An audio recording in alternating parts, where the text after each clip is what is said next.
पळोवप्यांनी लक्षात घेवपाक जाय.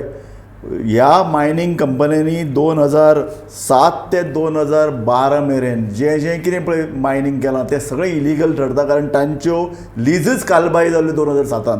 म्हणजे क्लाउड म्हणटा ते भशेन पयलीं 75,000 crore आनी बाकीचे सगळे धरले जाल्यार 80,000 कोटी रुपया राज्य सरकाराक येवपाचे आसात. आनी हे पयशे कोणाचे?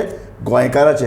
हे 80,000 कोटी क्लाउड म्हणटा, गोवा फावंडेशन म्हणटा रिकवर करात मायनींग कंपन्या कडल्यान, कारण तांणी ते लुटून व्हेल्यात, बेकायदेशीर रित्या उत्खनन करून ते एक्सपोर्ट केल्यात.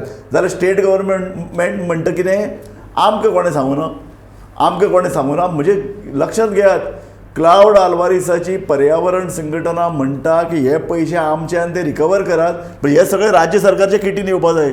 लोकांच्या राज्य सरकाराच्या खजिन्यान हो पयसो येतलो 80,000 कोटी, तर ते पयशे आमकां नाका. अशें कर्मदरिद्रीपणा.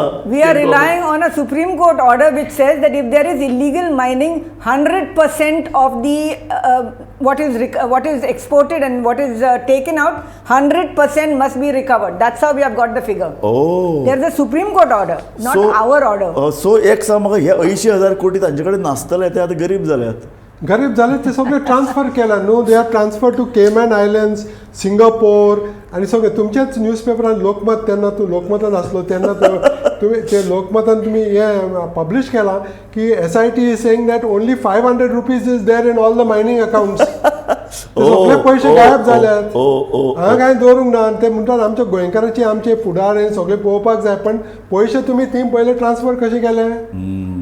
केमन आयलँड्स आणि सगळे ऑफशोर अकाउंट सगळे पैसे ट्रान्सफर केले. ह्यो बातम्यो मदीं मदीं येत असतात. केंद्र सरकारान एकदां म्हणिल्लें की आमी सगळे भायल्या बँकांनी पयशे आहा ते रिकवर करतले आनी गोंयकाराच्या अकाउंटान घालतले, देशाच्या नागरिकांच्या.